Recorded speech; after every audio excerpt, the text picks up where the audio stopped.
Welcome into OutKick the show. Hope all of you had fantastic weekends. I certainly did. I hope you have recovered from the ridiculousness that is our twice yearly time change that fires me up more and more the older I get. I am going to reveal for you my plan to make America's calendar make sense again. That will come a little bit later, but as we always do on the Monday edition of the program, I want to make sure that I break down everything in the world of college football. A little bit of a scheduling note here. Going to have a Monday show, going to have a Tuesday show. Tuesday we'll do the NFL as we usually do, but there will be no shows Wednesday and Thursday. I'm going to be down in Miami, and then on Friday, we will be back. We'll do the Fade with Kelly Stewart, a.k.a. Kelly in Vegas. We'll do an OutKick show. Everything will be good. I am headed down to Miami for several days for Clay and Buck, also overlapping with the third Republican debate.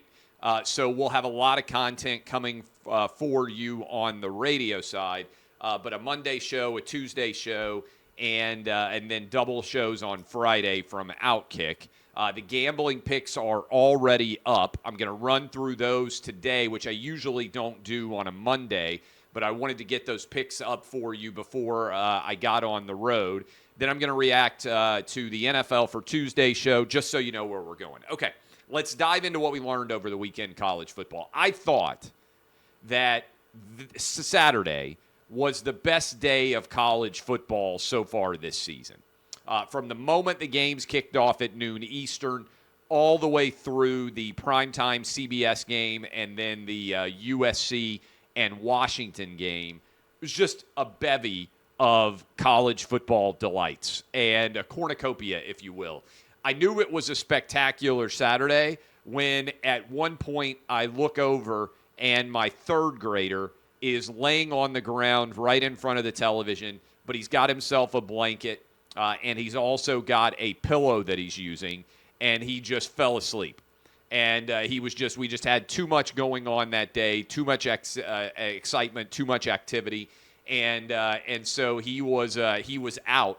And so when the game ended, the Washington win over USC, which we'll break down a little bit, Caleb Williams' reaction, what we learned from Michael Penix, all of that. When the game was over, I went to pick him up because he's like the only kid I have that I can still carry. The 15-year-old and the 13-year-old are too old. By the way, second driving instruction, out on the main road with my 15-year-old on Sunday. This is what happens when there's a Titans bye week. Didn't have to be locked in front of the television to get disappointed. Got out on the road with him for a second time. I don't know that anything compares with trying to teach a 15-year-old how to drive. I'm not sure I've ever done anything scarier in my life. And look, I've done some scary things. I've been shot at before. Back in the day in high school, we got caught rolling. I think I've told that story before. I'm not sure that I've done anything scarier than try to teach a 15-year-old how to drive, because you've got them out on the main road and you're somewhat confident, but you're also simultaneously terrified. So anyway, that was the weekend here in the Travis household. The young one falls asleep. I pick him up. I carry him to bed.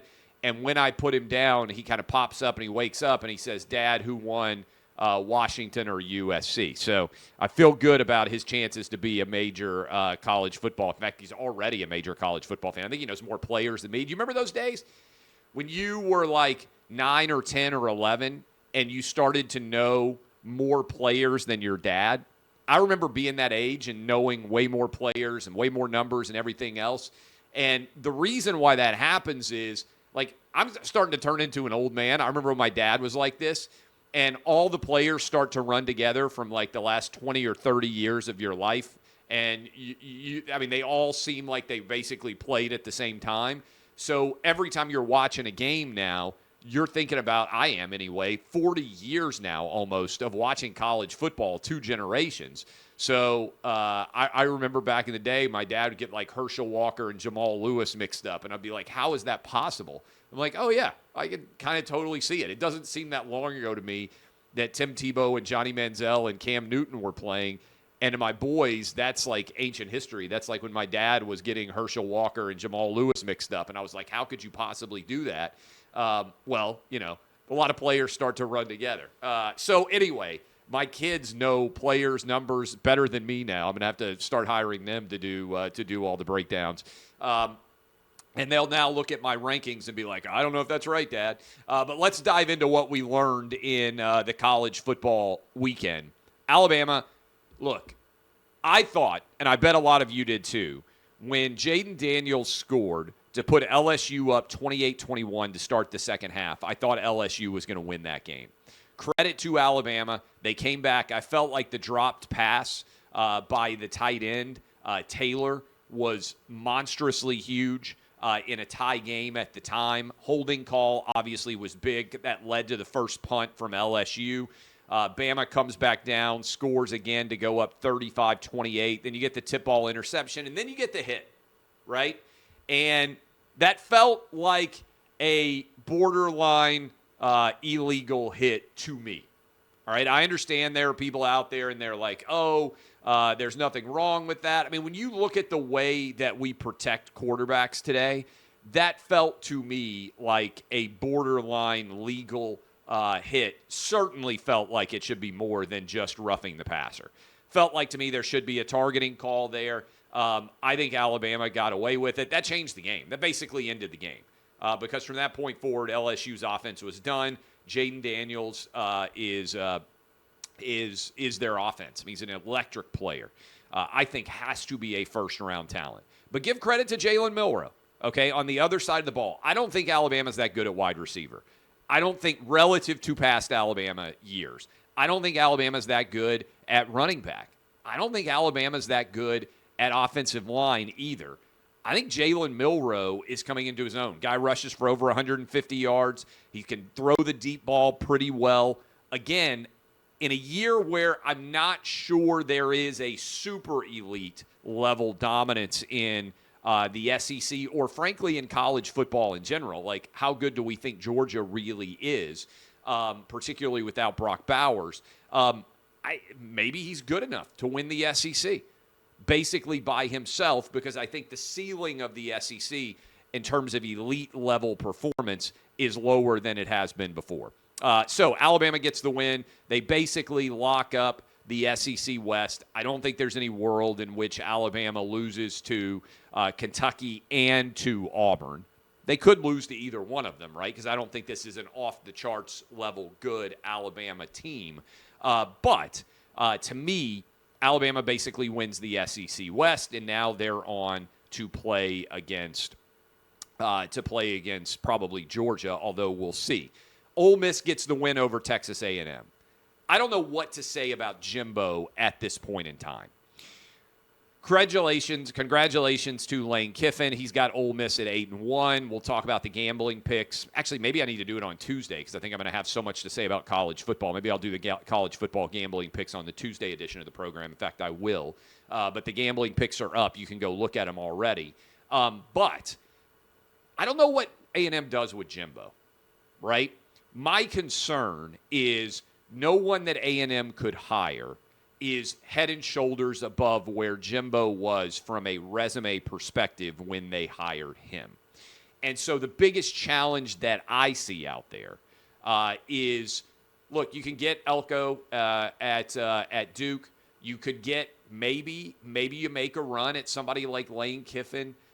Maybe you look around and you say, hey, to somebody like Jamie Chadwell at Liberty, who nobody's paying attention to. Guy's 39-5 at Coastal Carolina, undefeated at Liberty so far this year.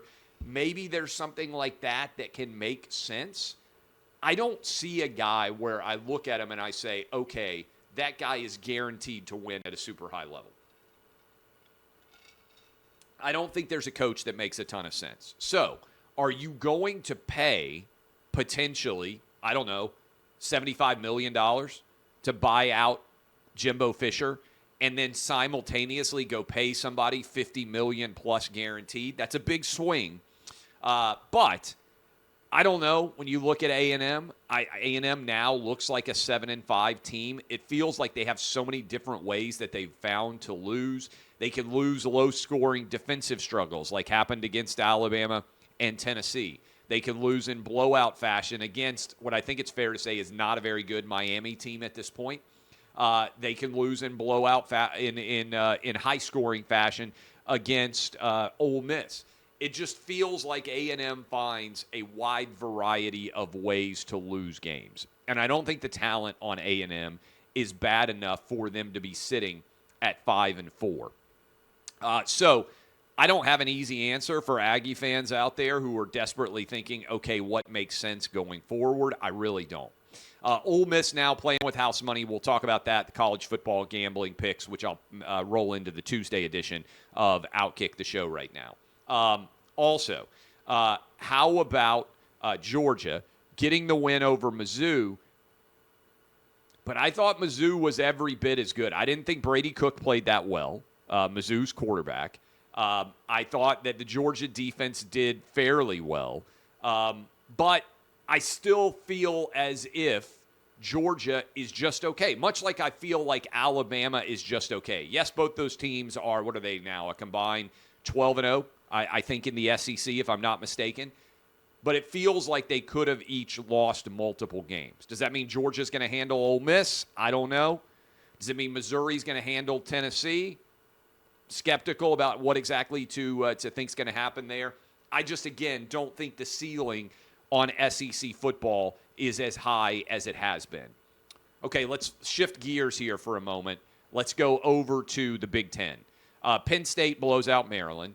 I don't know that I'd really classify it as a blowout, but in the second half, certainly Ohio State got control of the game and pulled away from Rutgers fairly well. Michigan gives up a late touchdown, the most points that they have allowed so far. What's going on with the Wolverines? They're 9-0. They haven't really been challenged at all.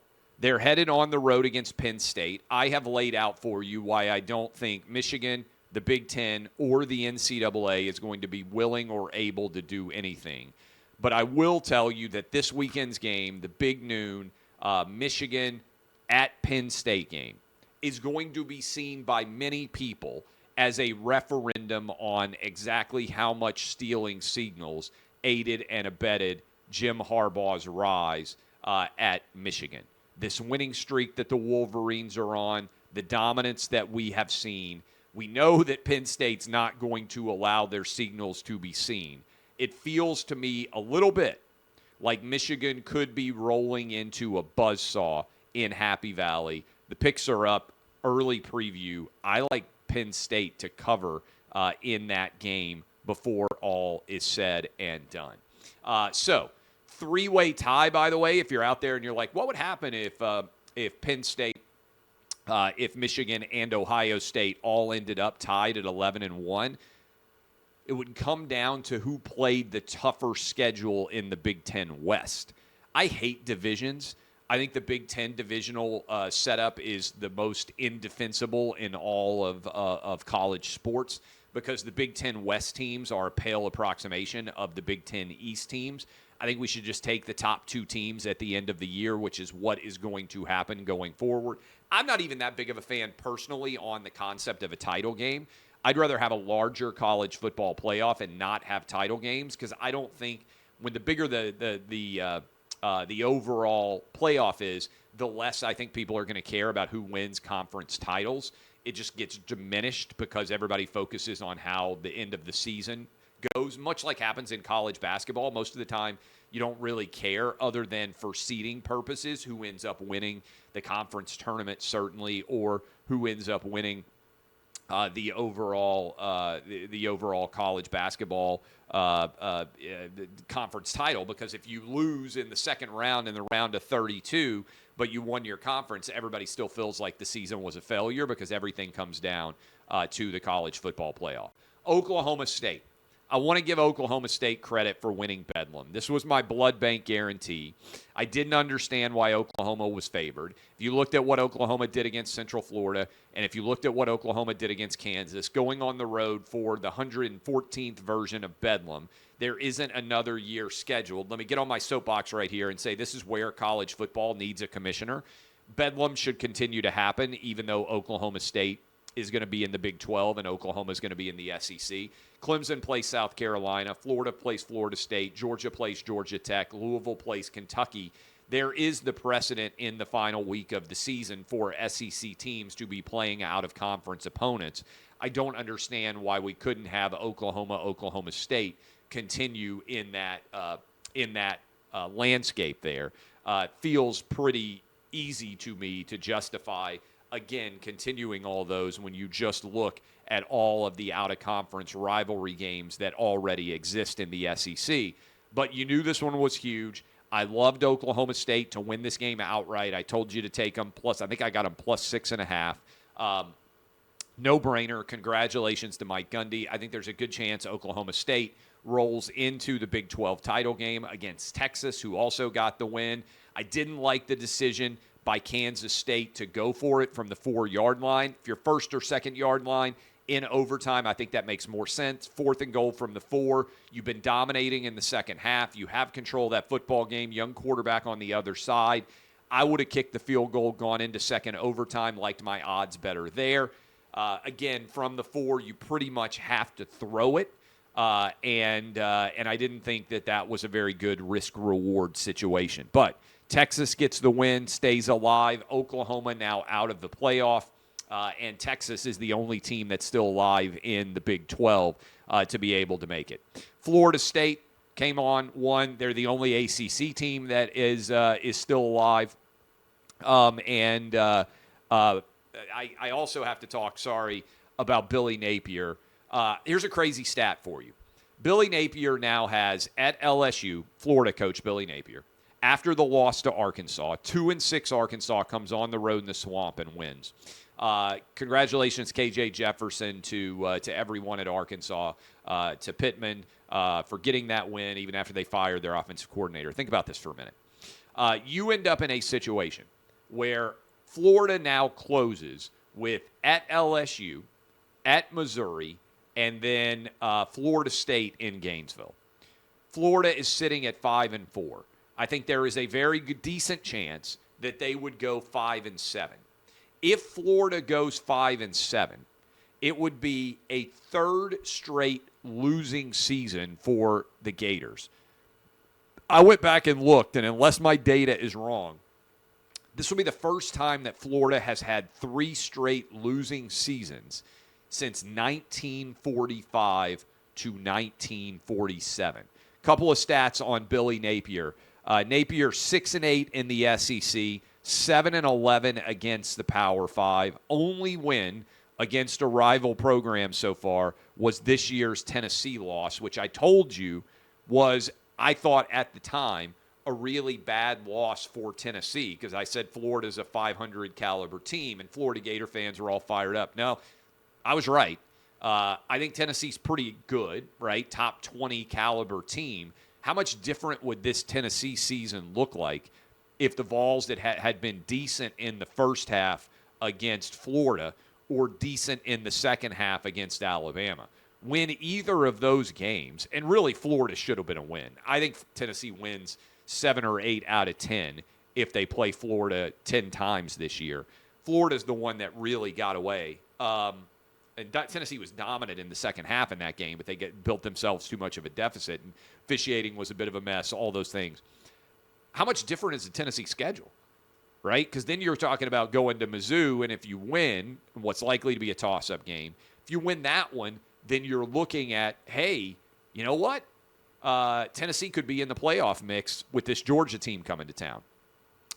Here, by the way, I think the Heisman Trophy is going to come down. Big win for USC, for Washington over USC. Washington now needs to go 2-1 in their final 3 to get into the Pac-12 playoff, Pac-12 title game at 11-1. If that happens, they go against Oregon, who I think is going to be there at 11-1. Rematch of the earlier game. I think whoever plays better in that Pac-12 title game, Michael Penix or Bo Nix, is going to be your Heisman Trophy winner. My OutKick top 10 right now, I've got Michigan number 1, Georgia number 2, Florida State 3rd overall, Washington 4, again, big win. USC fires their defensive coordinator. Lincoln Riley cursed with never having a decent defensive coordinator. Ohio State at 5, still not sold on the Buckeye offense or at quarterback. Love Marvin Harrison Jr. I hope the Titans draft him. Oregon 6. I think Oregon's going to win the Pac-12. My college football playoff right now would be Georgia, Michigan, Florida State, and Oregon. That's what I think is likely to happen. Texas at 7. Alabama at 8. How big could that week 2 matchup between Texas and Alabama end up being before all is said and done? There's a scenario where Alabama doesn't even make the college football playoff because, let's say, Michigan or Ohio State wins out.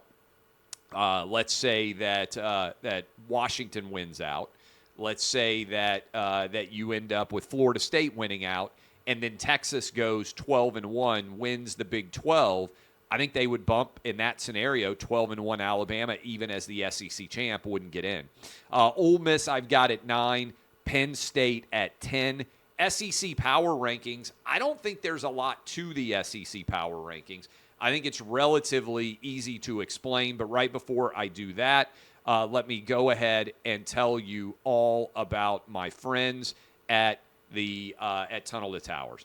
You know, for over 2 decades, Tunnel to Towers has been there for our fallen first responders, military veterans, and their families. If a spouse dies or is catastrophically injured in the line of duty, the foundation will provide the surviving family members with a mortgage-free home. They've provided over 1,000 mortgage-free homes, with new ones being announced almost daily. To learn more about the foundation's mission, their impact, and how you can help support our nation's heroes, visit t2t.org/donate. That's t2t.org/donate. I donate to Tunnel to Towers. I played in their golf event most recently. I heard from the widows in person about all of the difference that they are making. All it takes is $11 a month. Donate whatever you can afford. These people, my friend Frank Siller does incredible work. t2t.org/donate.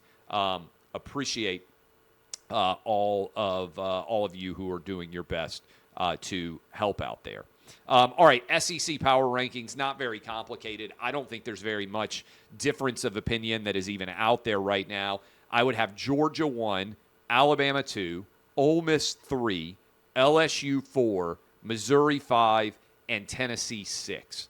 I don't think you can have any other teams right now in your top 6. In fact, maybe the most surprising thing about the SEC season so far has been, other than that Tennessee-Florida game, which I mentioned, there haven't really been that many huge upsets. More than a touchdown underdogs winning has not happened very often so far this year. So I think that's clearly the top 6. Texas A&M, I've got 7. I still think the Aggies probably about average for the SEC. They have better than average talent. I've got Kentucky at 8, Auburn at 9, Mississippi State at 10, Arkansas 11, Florida 12, South Carolina 13, and the always sad Vanderbilt Commodores at 14 overall. All right, there's my college football breakdown. Tuesday's edition of the program, which all of you should know, I'm going to record right now because I've got to hop on a flight as soon as I finish my radio show today to head to Miami. I'm going to break down every NFL game except for Monday Night Football, which is actually happening tonight. But I'll give you all my college football gambling picks, which are up, and we'll get you ready for the weekend of action in the NFL. DBAP, unless you need to SBAP. I am Clay Travis, and this has been OutKick, the show.